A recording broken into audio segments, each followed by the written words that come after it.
inviting me. Pleasure. Are you ready for a 100% analog presentation? Yes. A presentation that is maybe endangered by fire. Yes. If fire comes, it's gone. And that's the destiny of things like this. And it's okay.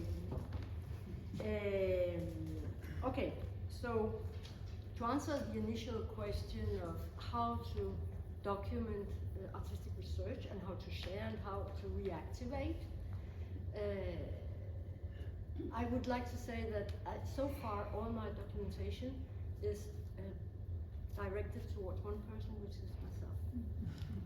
So I'm maybe not the right person to talk about how to reactivate and share. I know how to do it for myself, and this is what I'm going to share with you today. Yeah? So I have basically two different categories of documenting, and one is background documentation, and the other one is acute documentation. The acute one is in a way a kind of plug-and-play device. That means whenever I have to perform, restage, tour a work, I can take this archive and open it, and everything I need in here is there. Everything I need to reactivate my body memory is in there.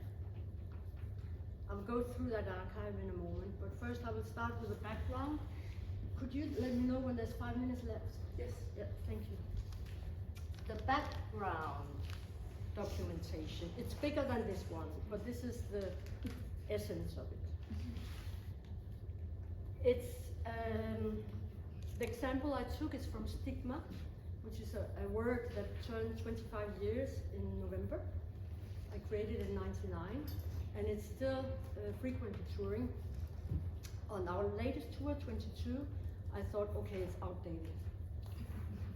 I cannot perform this anymore because it belongs to a different time. But now people start asking again. So we will have a tour to Holland, to Belgium, and to Germany in 25. But because it's so old, and I'm getting older, I also want to make sure that it's framed in the right way. So it's always in a generational context or in a context of actually looking into old works. That's how I can defend still to perform. Okay? Okay, so the background documentation. Those were the days when I used books. I don't do that anymore because it takes a lot of resources.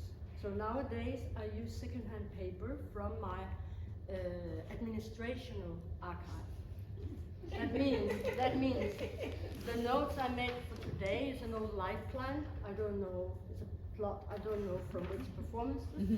And the next one here is from a board meeting in 2008. So that means it's like a palimpsest. You have many layers of documentation in one. So in my notebook from '99, I have my research notes. That means I looked into Stigma, what it is etymologically, historically, sociologically, psychologically, culturally, and I made notes on that. I made the first ideas, I wrote them here. I made the first drawings for costumes. I made the first concept text, and I have also some space mappings, which I always enjoy doing because that gives me an overview of how I use space. This is basically what this book consists of. I don't take it on tour, it is kind of precious. So I leave it at home in my background archive. And then to actually all my works, there's a small library.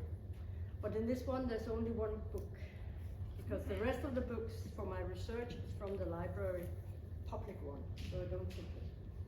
This is Paul Helge Haugen.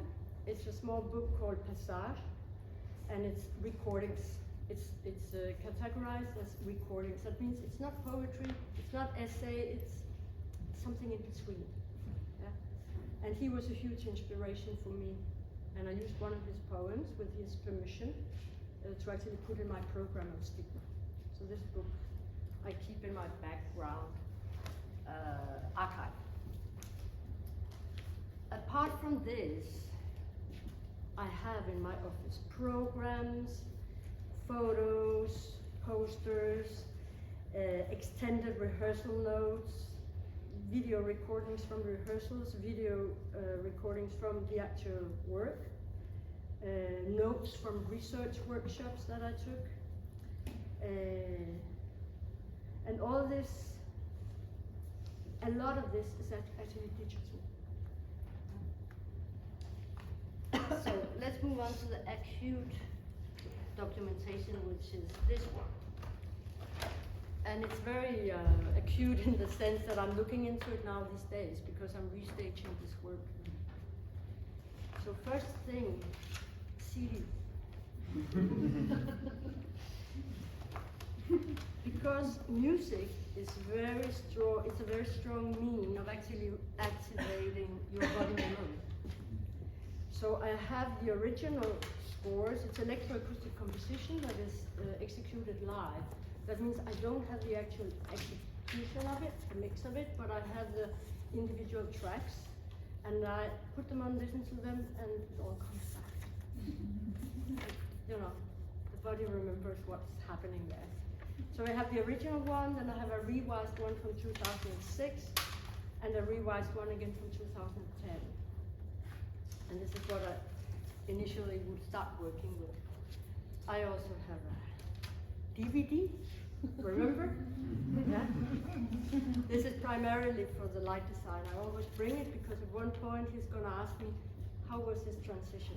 And I'm always in the piece, that means, I don't know. So I give him this to watch. And he still has a device with him.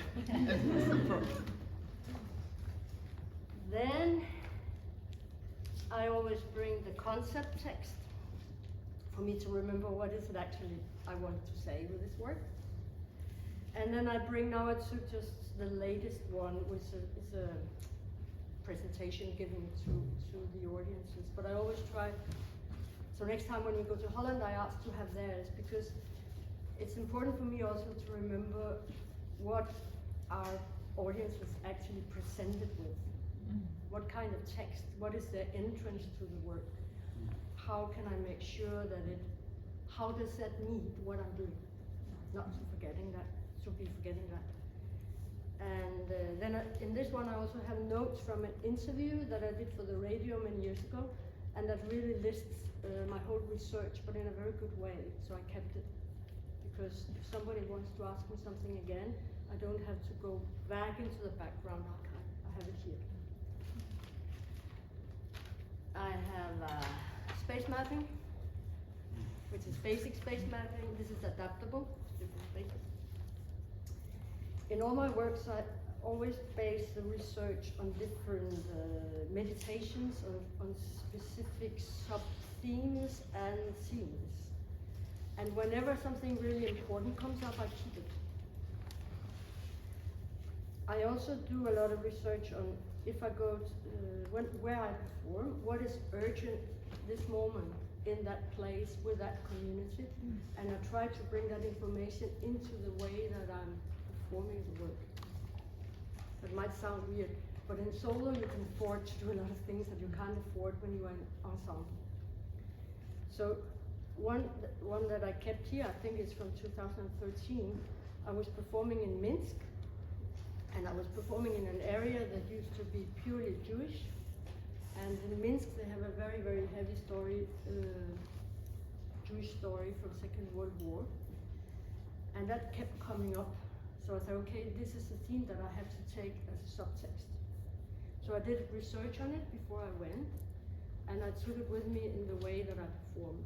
And also I would say the theme of the work is stigma, so it's very relevant to tap into that story and try to do something with it. It's the first time that I tell anybody this, because it's not very explicit, and I don't want people to think about it at all. I want it to be some subversive channel somehow. So those are these notes. Then I have notes on whenever we perform, and if something went really well and I understood there's something new here I want to contain, I make note on it. Or something goes totally wrong, we make a mistake we don't want to repeat, I make a note on it. Yeah? So everything is here. And there's one, just as an example, 2020 in Viborg. And the sound failed to come in a place where there's a very nice crossfade and suddenly silence, and it was fabulous. So we want to keep that place silent and then come in a totally different way next time. And this is very valid to have written down, because you do other work, you do other projects, and next time you're there on the floor with Stigma, do you remember this more? So this is full of such notes. Then we have notes on special editions, because I also did the work in, I wouldn't call it site-specific, site-responsive.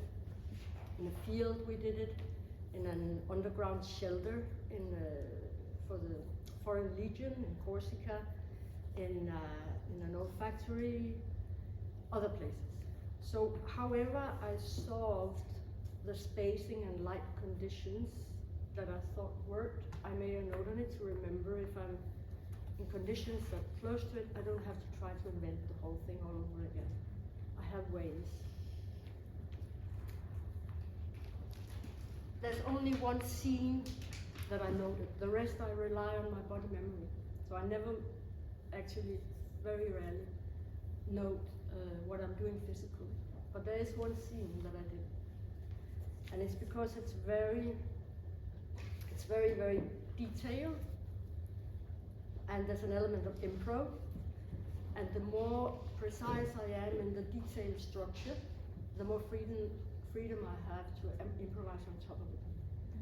So after trying to sort of reinvent it 3 times, I thought, okay, I have to write it down, because I spent too much time trying to reinvent it, because I don't remember it. Which also makes you ask, is it valid? Maybe I should drop it if I don't remember it. That's a question, no? But I decided to keep it and note it. And actually this one is from 2002.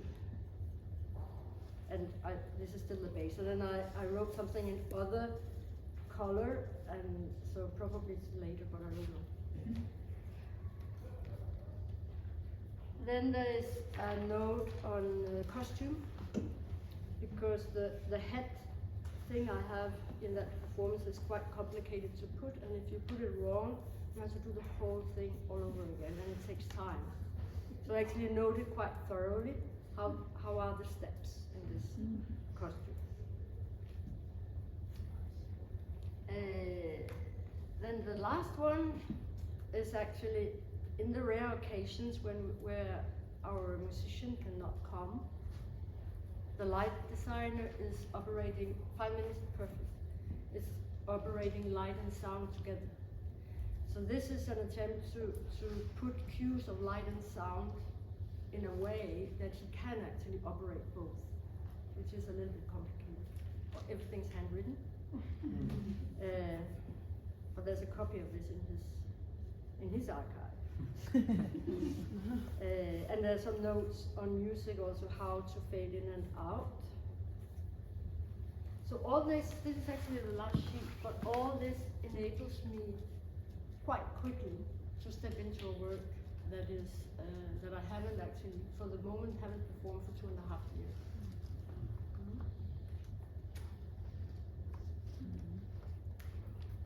I think that's it. That is basically it.